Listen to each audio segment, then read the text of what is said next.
누가복음 21장 20절에서 28절 너희가 예루살렘이 군대들에게 에워싸이는 것을 보거든 그 멸망이 가까운 줄을 알라.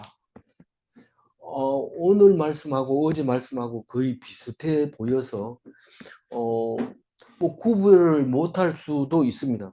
사실 이게 그 말인지 그 말이 이 말인지 잘 구별을 못할 때가 있기 때문에 오늘 말씀을 자세히 묵상하면 어제는 그 말이고 오늘은 이 말이구나. 어렴풋이 압니다. 확실하게는 모릅니다. 그 어느 신학자도 확실하게 얘기할 수는 없습니다. 그러나 자세히 묵상하면 그 왜 두 번 얘기하는지 사실은 세 번째 얘기하는 거죠. 그런데도 우리는 세 번째 얘기하는 것도 모릅니다. 왜냐하면 읽은 게 머리에 안 남아있기 때문에 그렇습니다. 머릿속에 남아있으면 참 좋은데 안 남아있어요. 그러나 하나님이 도우시면 그 말씀이 생각나고 이해가 되는데 언제냐 하면 내가 힘들고 어려울 때 그렇게 됩니다. 그건 내 마음대로 안 됩니다. 나는 왜 마음대로 안 됩니까? 자꾸 높아지려고 하고 더 잘하려고 하고 그러니까 점점 멀어지는 겁니다. 상향성. 그러니까 무슨 문제가 생기면 자꾸 일을 만들어 가지고 그 문제를 커버하려고 만드니까 점점 일이 복잡해집니다.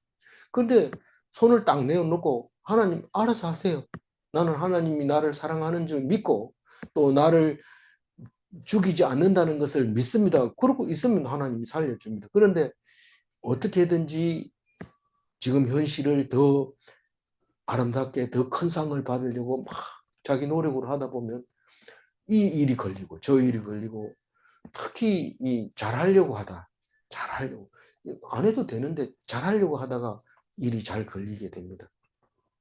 모든 일이 다 그래. 물어보면 다 잘하려고 하다가 일이 터지지.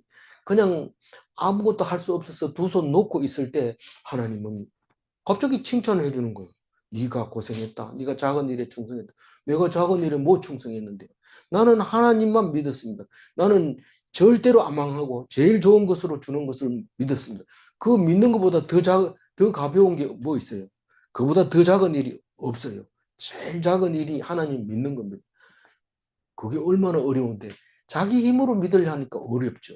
남들도 칭찬받고 나도 속 시원하게 잘했다 이럴 정도로 믿으려 하니까 안 되죠. 그런데 하나님이 어쩔 수 없이 꼼짝 못하게 하는 그것을 믿고 있을 때 하나님이 작은 일에 충성했다. 그러면서 믿음을 더하여 주는 것을 볼 수 있는데 오늘 어제 얘기는 결론적으로 얘기하면 예수님 AD 70년에 있을 일을 얘기했습니다. 예루살렘이 멸망하는 날인데 오늘도 예루살렘이 멸망하는 얘기를 하지만 어제 얘기했는 예루살렘 멸망은 진짜로 AD 70년에 망하는 것을 얘기하고 오늘 예루살렘이 멸망하는 것은 우리가 말씀을 못 들게 하고 말씀을 점령하고 예배를 못 드리게 할 때 그런 날이 늘 온다는 겁니다.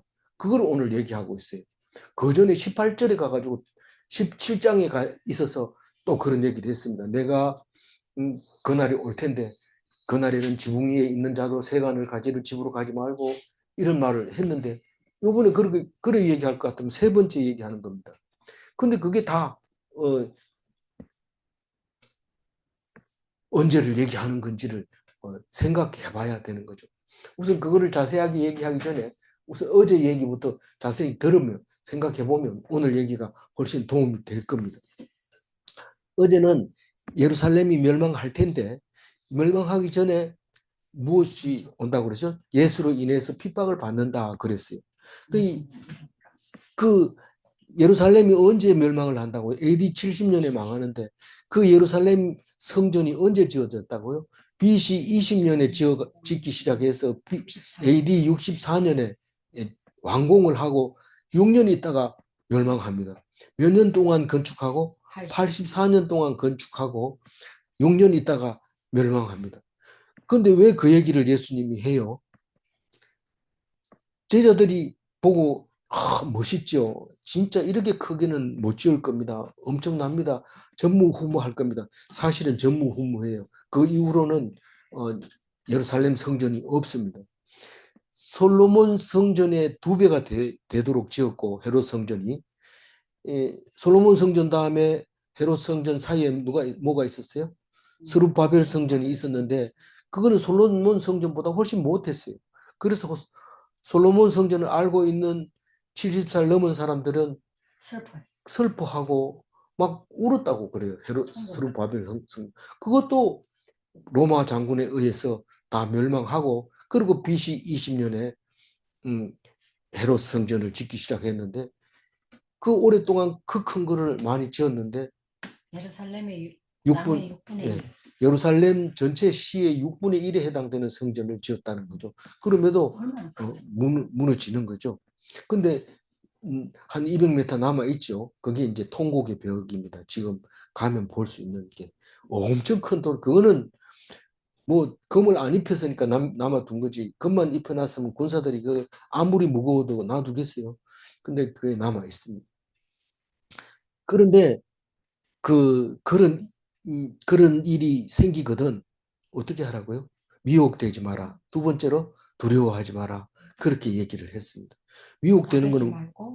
미혹되는 건 뭡니까? 여기에 그리스도가 있다.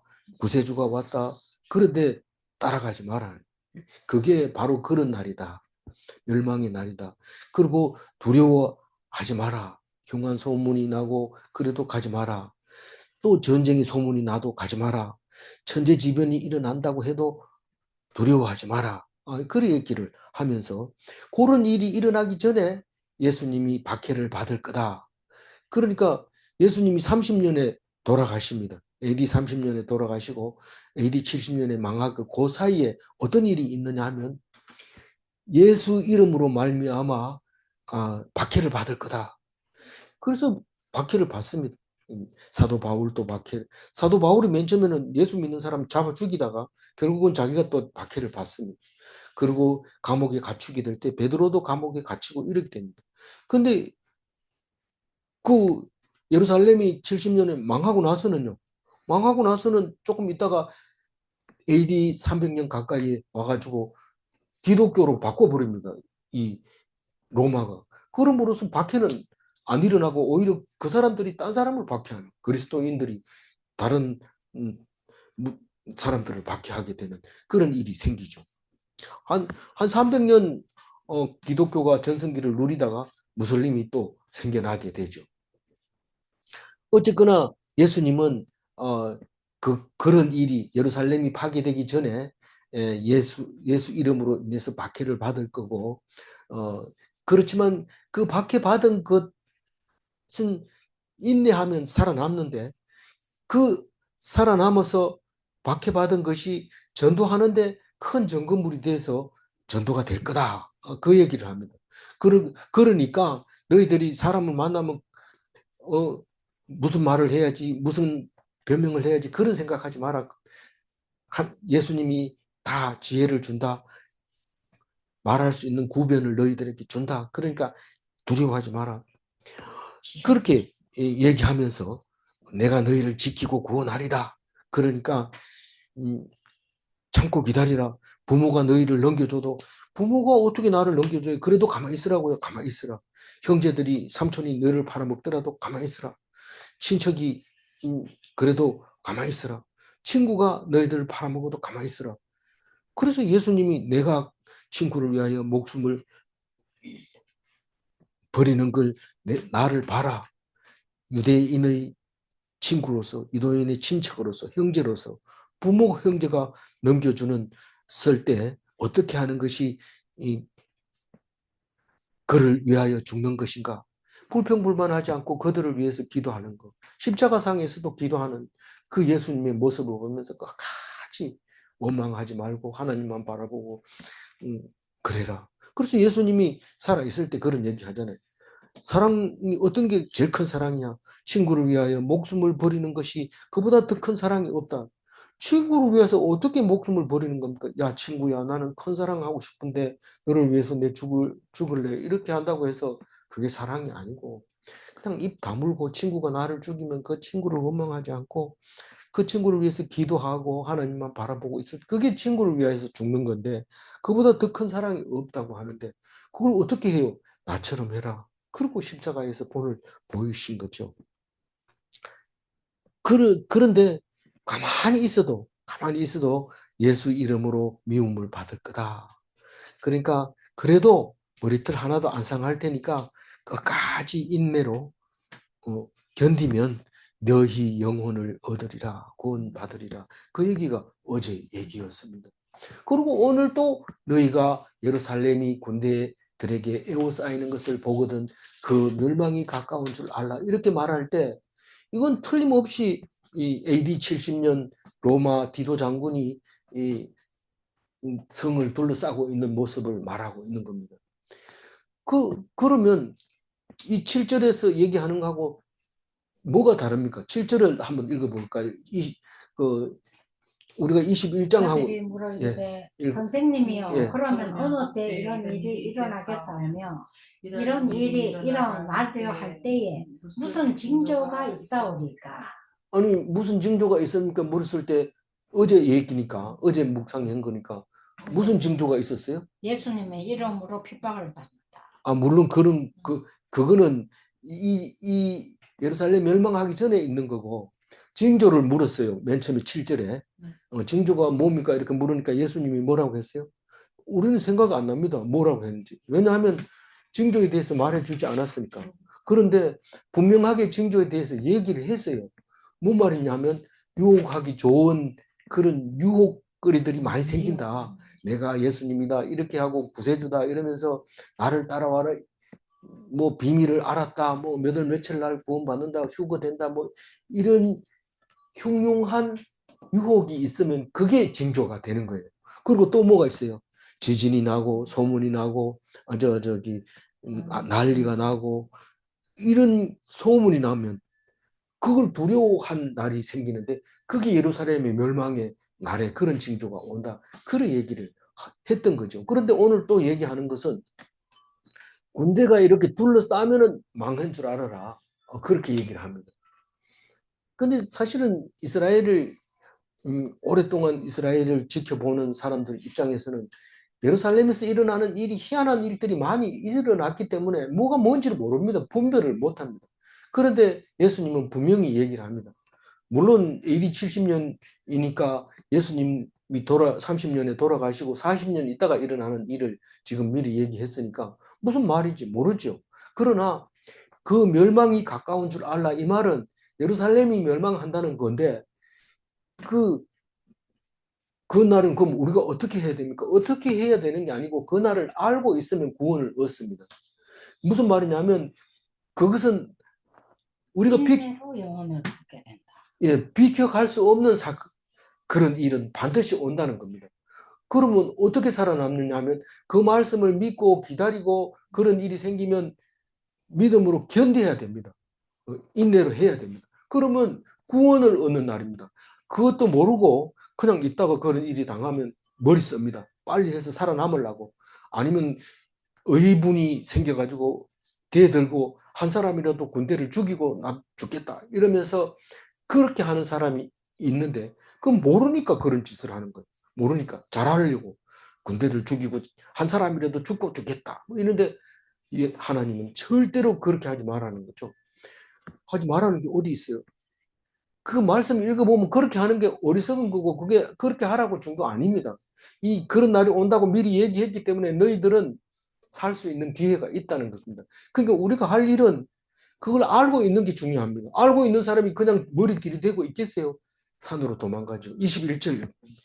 그때 유대에 있는 자들은 산으로 도망갈 것이며 성내에 있는 자들은 나갈 것이며 초원에 있는 자들은 그리로 그들을 들어갈 줄 알지어다. 이 말을 들은 사람은 그대로 합니다.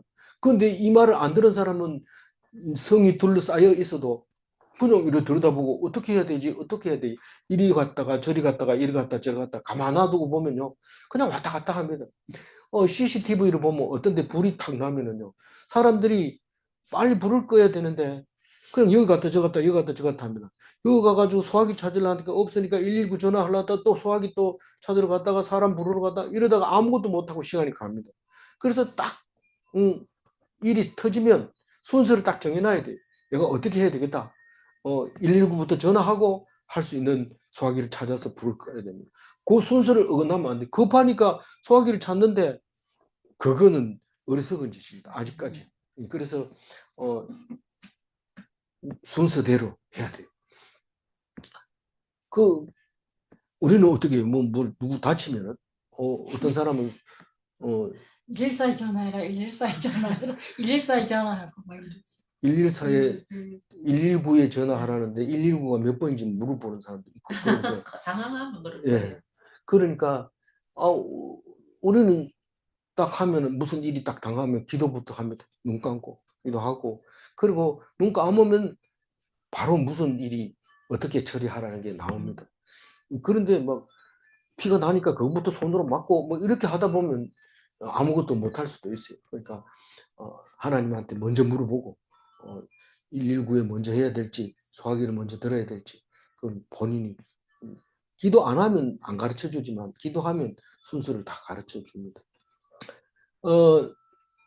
그때에는 산으로 도망하라. 이 말은 예수님의 말씀을 믿고 말씀에 순종하면 살아남는다. 그 얘기를 하고 있습니다. 소돔 성이 망할 때 롯은 두 딸과 함께 산으로 도망했어요. 그래서 살아남았어요. 그래서 모압과 암몬을 두 나라를 형성하게 됩니다. 그리고 성 밖으로 나가라 이랬는데 사위는 나가라 하니까 농담으로 여겼어요. 하나님 말씀을 불신하고 불순종한 거죠. 성 안으로 들어가지 마라. 이런데 그 마누라는 아브라함의 조카 롯의 아내는 빨리 도망을 가야 되는데 뒤를 돌아다보고 있으니까 미를 가지고 있으니까 그만 소금 기둥이 돼버린 겁니다. 그래서 마태복음, 마가복음, 누가복음에는 롯의 처를 생각하라 이렇게 얘기를 합니다. 언제 그런 롯의 처를 생각해야 돼요? 급한 일이 있을 때 뒤돌아보지 말고 가라. 그게 롯의 처를 생각하라. 이 말은 어떤 일이 있어도 급할 때는 그걸 생각해야 돼요. 딴 거 보지 말고 하나님 말씀을 기도하면 하나님 말씀이 쫙 떠오르면 그대로 뒤도 안 돌아보고 해야 됩니다. 그건 우리 처가 있는데요. 처가 있든지 없든지 가라 하면 가라. 처가 똑같은 생각을 하면 살지만 그거 구하다 보면 같이 죽는다. 말씀에 순종해라. 말씀을 믿어라. 그 얘기를 합니다. 근데 17장에도 그 얘기를 한 적이 있어요. 17장 31절 한번 읽어볼게요. 그날에 만일 사람이 지붕 위에 있고 그의 세간이 그 집 안에 있으면 그것을 가지러 내려가지 말 것이요 밭에 있는 자도 그와 같이 뒤로 돌이키지 말 것입니다. 뒤로 돌이키면 안 돼요. 그냥 막바로 가버려요. 그 서부 영화를 보면 칼 뽑는 그걸 가르쳐 줍니다. 그 칼을 보통 빼내가지고 이렇게 던지려고 그러는데 그건 벌써 늦었다. 이렇게 빼면서 던져야 된다. 그런데 저는 칼을 써본 적이 없지만 그게 오래전에 들은 건데 굉장히 중요한 얘기입니다. 우리는 뒤돌아보면 안 됩니다. 시간적 여유를 주지 않습니다. 곧장 튕겨 나가야 돼요. 튕겨 나가야 살지.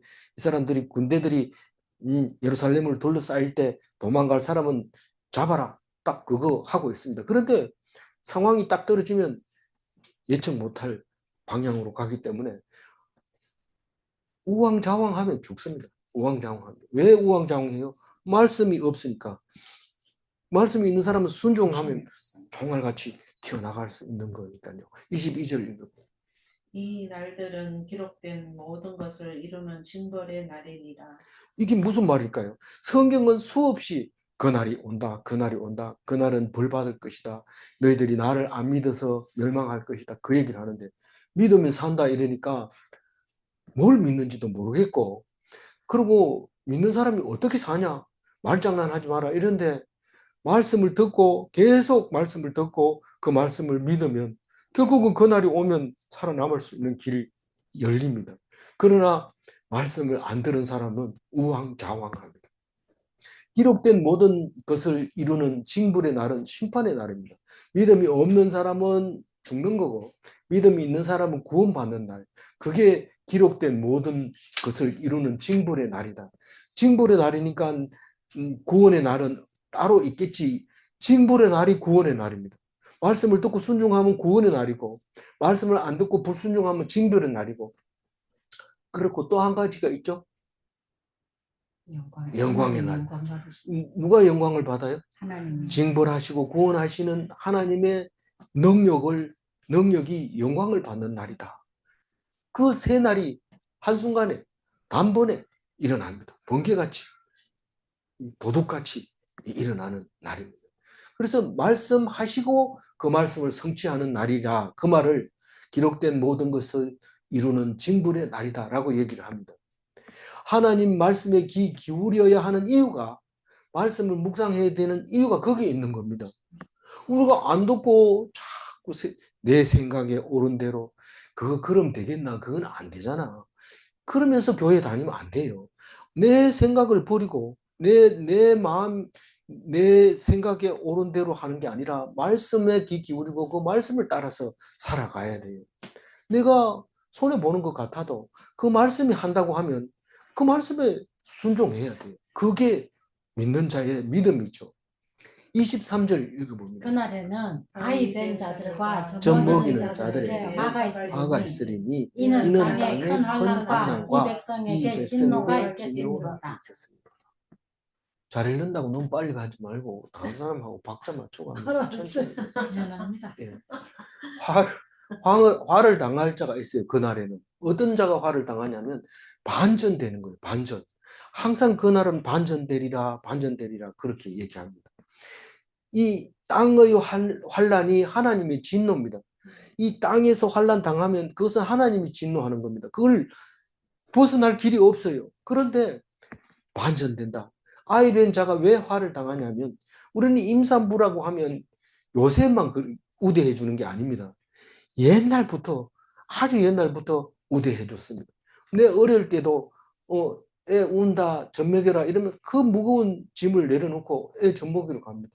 그러니까 무거운 짐일 때는 우리 애가 안 우나 이러고 시끌시끌 봅니다. 그럼 울면은 시어머니가 애 젖 먹여라 이러면 그 무거운 거 내려놓고 그전에는 그 일을 계속해야 돼요. 그래서 옛날부터 아이 뵌 자, 젖 먹이는 자는 우대받고 보호받던 그런 건데 전 이렇게 그날이 오면 뒤집히는 거예요.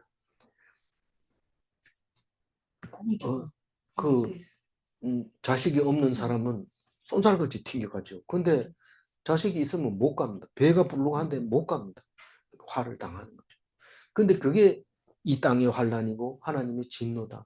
너희들이 세상에서 마음 놓고 있었기 때문에 그렇다. 그러면 애기 뵌 사람은 그날이 오기 전에 미리 준비를 해서 떠날 준비를 보따리 싹 싸가지고 문 앞에 놔두고 오늘 괜찮을까? 내일 괜찮을까? 하루하루 이렇게 사는 사람은 우대받는 사람이 아니에요. 그 사람은 오히려 염려하고 걱정하고 이런 사람은 살아남습니다. 근데 뭐 우리 신랑이 다 해줘. 아이고 배야. 이러면은 그날 끝장납니다. 반전됩니다.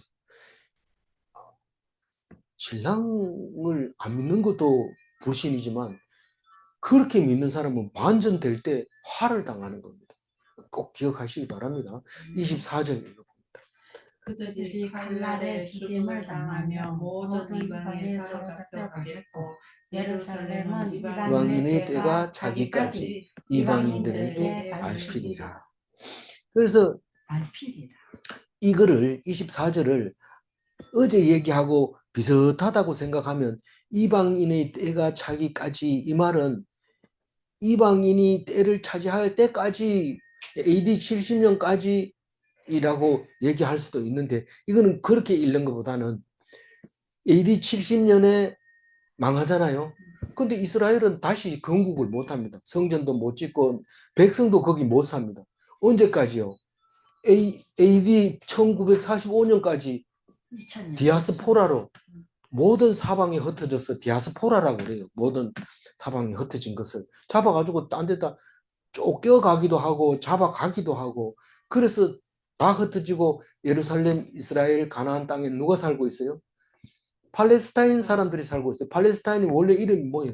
블레셋 사람들이 살고 있어요. 물론 블레셋 사람들이 그 넓은 땅을 다 차지하지는 않지만 그 땅 이름을 이제부터는 블레셋이라고 해라. 그리고 이스라엘 사람들은 다 잡아간 거예요.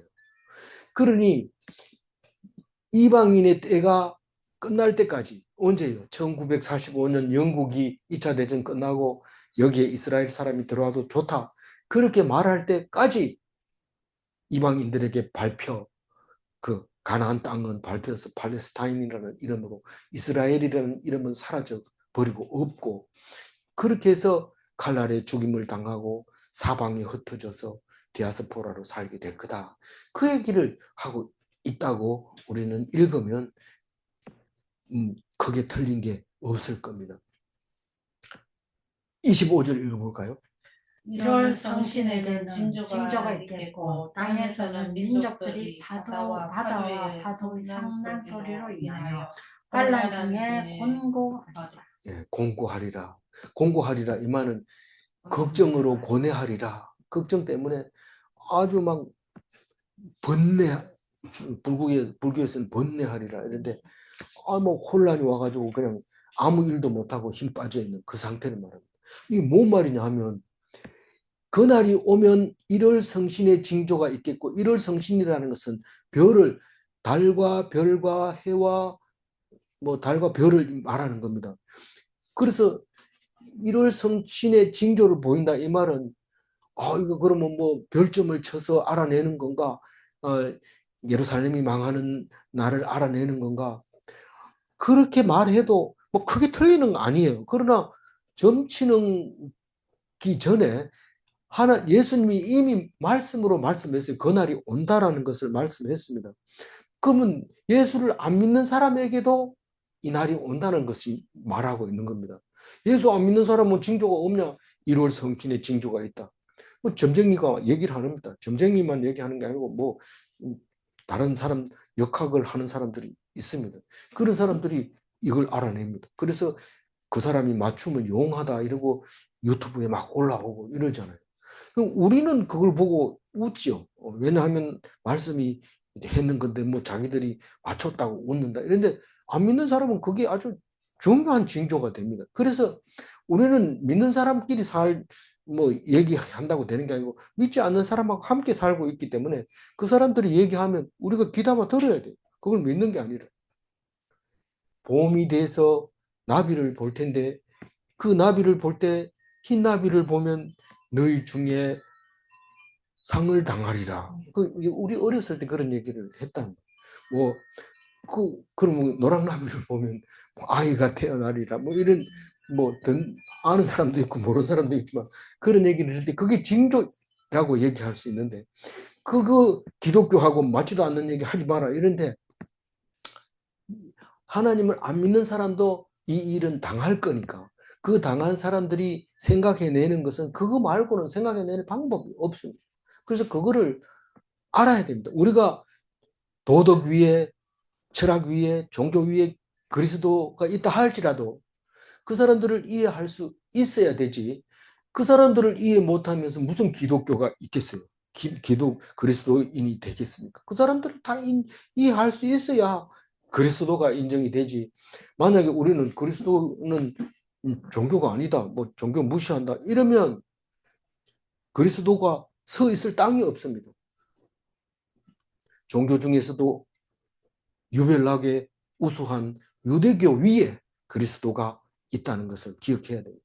그래서 이런 말을 읽을 때 이상한 소리다 이게 아니고 그냥 들어야 돼요. 이게 믿지 않는 사람들에게는 1월 성신이 징조가 되고 그리고 심지어는 민족들이 바다의 성난 소리로 인하여 혼란 중에 공고하고 파도의 성난 소리로 인하여 혼란 중에 공고하리라. 우리는 바다가 무슨 성난 소리를 내느냐 이런데 일본 쓰나미 들어보면 바다가 얼마나 성을 냈는지 우리는 그걸 압니다. 이 쓰나미가 하도 세니까 일본 사람들이 배를 타고 돌아왔을 때 망가진 항구를 보고 쓰나미라고 말하는 건데 그게 전 세계적으로 쓰여지는 용어가 돼버린 거예요. 해일이 일어난 거죠. 근데 이 해일은 그냥 멀리서 바다 속에서 화산이 터졌을 때 일어나는 건데 쓰나미는 단층이 일어납니다. 하나가 무너지면서 큰 파도가 멀리서 오는 걸 얘기하는데 정확하게 구별하기는 어렵지만 어쨌든 바람이 많이 불어도 파도가 소리치고 이러면은 살던 집이 그냥 바닷속으로 빨려 들어갈 때 혼란이 일어나고 우리 이제 못 사는 거 아니냐. 이 땅에 거기도 집을 못 짓고 살면 우리는 어디가 살아야 되냐. 이러면서 누군가가 한 말씀 하면요. 이제 세상이 망했어. 이러면은 어떻게 하면 되지? 야, 거기 뭐 좋은 용한 사람이 있다는데 그가 물어보자. 그러면 태백산에 가서 살면 안 좋겠나? 지리산을 어떠냐? 이러면서 그렇게 말할 때 그 혼란 중에 공고하면서 힘들어하는 그런 모습을 보여주고 있습니다. 이거는 구절에 보면 그게 끝이 아니다. 그런 징조가 나타날 때 반드시 그런 날은 있는데 그게 끝이 아니다. 세상 끝이 아니라 그런 날이 있지만 늘 있지만 살아남는 것은 말씀을 듣고 살아남는 거고 진짜 마지막 날은 다르다. 그 얘기를 하고 있는데 진짜 끝에 대해서는 오늘 얘기하지 않고 있습니다. 26절 읽어봅니다. 사람들이 세상에 세상에 임할 일을 생각하고 무서워함으로 기절하리니 이는 하늘의 권능이 들리겠습니다. 이 기절하리니 이 말은 예루살렘이 무너진 걸 보고 기절하는 사람이 있습니다. 물론 뭐 큰 교회 담임 목사가 신방 왔는데 권사님이 기절해버린 사람도 있다 그러는데 그게 뭐 무슨 그런 말이 어디 있냐 이런데 우리 가까운 교회에서 그런 얘기를 하는 걸 들었어요. 그러니까 우리가 그 감당을 하기가 어려운 거죠. 예루살렘 어떤 일이 있어도 예루살렘에 가면 모든 문제가 해결된다.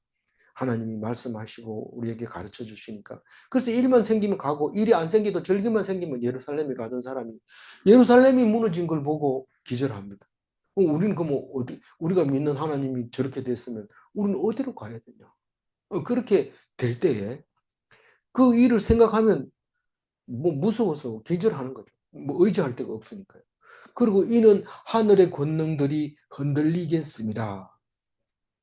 이거를 주석에서는 별들이 흔들리겠습니다. 이렇게 말했는데 이게 자세히 또 읽어보면 무슨 말입니까? 의지하고 있던 것들이 중심을 잃어버리니까 감당을 못하고 기절해버리는 거죠. 다시 말해서 하늘의 별자리가 불안하게 움직인다고 해서 내가 기절할 수도 있어요. 그러나 그거보다는 믿었던 높은 사람, 심지어는 대통령이 탄핵이 되니까 어떤 사람은 기절하는 게 아니라 자살해버린 사람도 있어요. 그러니까 이런 것처럼 자기가 믿은 것이 흔들리게 됩니다. 세상 사람을 믿으면 흔들릴 기절할 수 있어요. 그러니까 세상은 믿을 게 안 됩니다. 이럴 수도 있고 저럴 수도 있는데 누가 하니까요? 하나님이 하시니까. 그러니까 그렇게 되는데 기절 안 하려면 어떻게 해요? 세상에 임할 일을 생각하지 말아야 돼. 세상에 어떤 일이 생길까 생각하지 말아야 돼. 그게 뭔 말이에요? 말씀이 없는 사람은 자기 생각대로 합니다. 자기의 생각에 옳은 대로 미래를 상상합니다. 이제 큰일 났다. 이제 뭐 공산당이 쳐들어오면 이제 큰일 났다. 네 상상을 하고는 그만 나는 그런 날이 오기 전에 미리 갈래 이러고 가버리는 사람도 있는 그런 일이 없기를 바랍니다. 그건 그렇게 하면 안 돼요. 하나님 말씀 꼭 붙잡으면 죽이면 하나님이 죽이는 거고 살려도 하나님이 살리는 겁니다. 그거를 믿고 있을 때 하나님이 어떻게 해준다고요? 내 영혼이 구원을 얻으리라. 그래서 이사야 이런 얘기가 처음 오늘 예수님 입으로 오늘 누가복음에 처음 하는 얘기가 아닙니다. 이 누가복음을 읽는 사람이 누구라고요? 데오빌로 각하는 유대 사람은 아니지만 그 구약 성경을 읽어 본 사람입니다. 그래서 이사야 13장 10절 뭐 많이 있지만 한 절만 제가 써왔어요. 한번 이사야 13장 10절 한번 읽어봅니다.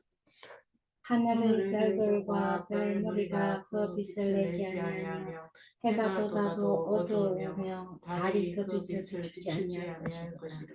이 하늘의 징조가 그날이 오면 이런 일이 생긴다 그러는데 이 일이 생긴다 하더라도 마지막은 아니다. 끝은 아니다. 계속 그 얘기를 합니다. 나중에 인자가 예수님이 다시 오는 날 이런 일이 생긴다고 얘기를 합니다. 그거는 끝일 수 있어요. 그건 왜냐하면 내가 심판받고 구원받기 때문에 그게 끝일 수 있어요. 그러나 지금까지 천재지변이 일어나고 이런 거는 끝이 아니다. 예수님이 오셔야 끝난다는 거죠. 마지막 날. 27절을 지금까지 얘기한 거는 예수님이 오신 날의 모형입니다. 예표로 얘기하고 있는 겁니다. 그렇게 무섭지? 그건 이해 가지? 그러나 예수님이 오신 날이 그런 모습을 가지고 있다. 그 얘기를 하면서 27절 읽어봅니다. 그때에 사람들이 인자가 구름을 타고 능력과 큰 영광으로 오는 것을 보리라. 심판날에 영광으로 온대요. 구름 타고 능력으로 큰 영광으로 온대요. 인자가 예수님을 말하는 거예요. 사람 인자 아들 자자. 사람의 아들이 구름을 타고 능력으로 큰 영광으로 오는 걸 보리라. 그 능력이라는 것은 죄 지은 자를 심판하는 능력. 그런데 그게 큰 영광으로 온다는 겁니다. 왜냐하면 억울하고 힘들고 어려운 사람이 믿음으로 말미암아 인내로 견딘 사람에게 영혼을 구원해주고 영생하도록 해주는 그 능력, 그것이 영광이 되어서 인자가 영광을 받고 그 날이 그때 그렇게 된다는 거예요. 사람들이 그걸 본대요. 보게 된다. 그 날이 오면. 28절. 이런 일이 되기를 되기를 시작하거든 시작하거든 일어나 머리를 들라. 너희 너희 성령이 성령이 가까웠느니라 하시더라. 이런 일이 뭡니까? 이렇게 예루살렘을 둘러싸고 하늘의 별들이 이상한 징조를 나타내고 뭐 이상한 꿈에 막 나타나고 이런 것들은 어떻게 하라고요? 머리를 들어라. 하나님 이제 나를 구원하시려는 겁니까? 그렇게. 그래서 자다 말고 벌떡 일어나 머리를 들고 하나님 감사합니다. 내가 그동안 하나님만 믿었는데 드디어 그날이 왔군요. 혹시 내가 그동안 못했는 거 있는데 그거 이야기하면서 니는 안 돼. 이러면 어떡하지? 그럼 돼요, 안 돼요? 왜 안 돼요? 그 불신이니까 안 되는 거죠. 믿으라고 하는데 자꾸 의심을 이게 될까 안 될까? 지금은 잘 믿고 있는데 그때 가서 믿을 수 있을까? 그때 가서 믿을 수 있을까? 이 말은 돼요, 안 돼요? 그 불신인 그 의심하고 있는 거예요. 내가 지금 믿을 수 있을까? 혹시라도 그때 가가지고 안 믿을지라도 지금 현재는 확실하게 믿는 것이에요. 그 믿음이 그때까지 가는 거예요. 바뀐다고 하면은 그거는 내가 확실히 안 믿고 있는 거예요. 확실히 나는 끝까지 간다. 그러니까 그날만 왔다 하면 뻘떡 일어나가지고 하나님 감사합니다. 이러면서 하나님께 영광 돌리는데 그걸 모르는 사람은 머리 쓰고 자기 생각대로 막 하다가 멸망으로 빠지게 되는 거죠.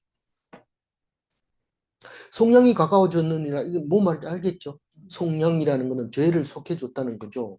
그러니까 구속을 받은 날이라. 그러니까 속죄함을 받은 날.